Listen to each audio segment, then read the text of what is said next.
Africa is one of the wealthiest continents in the world. With a population of over 1 billion plus, Africa is blessed with some of the world's most valuable resources, commodities, and minerals.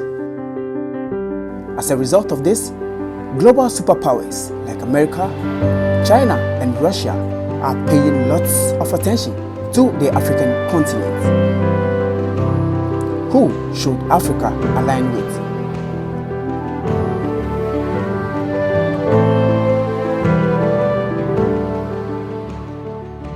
Hello, I'm Rex Ray and welcome to another episode on Ray Report. Thanks for the support you've given this channel. I truly appreciate it. The question is, who truly cares about the development of the African continent and its people? 20 years ago, the United States was Africa's biggest trade and development partner. But fast forward, everything has changed. What went wrong? It's because of this very stand. What really is behind the failure of effective engagement with Africa is the disrespect of the Africans. That's where the problem begins. It's always the United States setting the agenda, the United States setting the policies, and the United States telling the Africans about the policies. That is no way to have any meaningful engagement. What about the US-Africa Leaders Summit?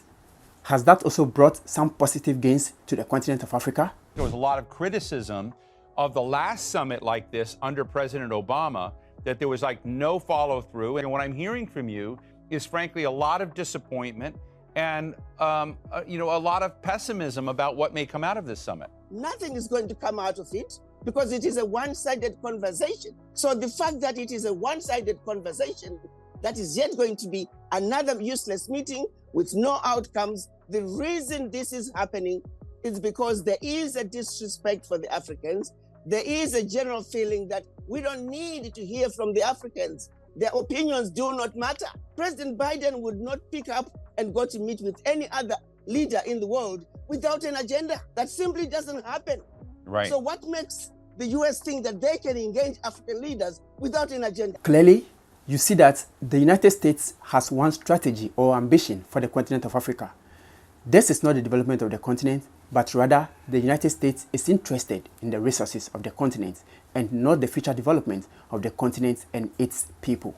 Now, the Joe Biden administration is making a very big push to re-engage with Africa. Now, the big picture is China. How does China come in now? The presence of China in Africa is being seen as a big threat to the West and the United States. The presence of China in Africa has brought some positive gains to the continent. For instance, China is building schools, China is building roads, China is building railways, China is building ports, China is building hospitals. Just name them. This is one of China's biggest investments or infrastructure that you can see on the continent of Africa. I'm talking about the Maputo-Katambe Bridge in Mozambique. This is one of the longest bridge in Africa and is serving millions of people. The strategy China is using is increasing infrastructure in Africa, and this will help increase trade between Africa and China in the long term. And a clear example is the standard gauge railway in Kenya. This is Kenya's most expensive project, which has been constructed by the Chinese people. Although it is quite expensive, African leaders are not able to get or negotiate the right deals with China. But to some extent, yes, China isn't perfect, but China is bringing some infrastructure development to the continent of Africa. And this is helping create jobs for people. China is scrubbing its loans to African countries who have defaulted. And you ask yourself, would the West and the US do same? Of course, hell no, they wouldn't do it. Even if they will, there will be an agenda or a policy that must be signed and which will be in the favor of the US and the West.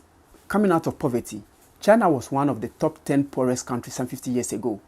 And so China believes that the surest way to get people out of poverty is by increasing the infrastructure gap in those countries. And this will help increase jobs or create jobs, increase trade facilities, and get people to get more money into their pockets. With the current stand of the United States and the West trying to push the LGBTQ agenda on Africa, some Africans are suggesting that Africa should align with Russia and China so they can learn from the experience of China and build a better continent for the people of Africa.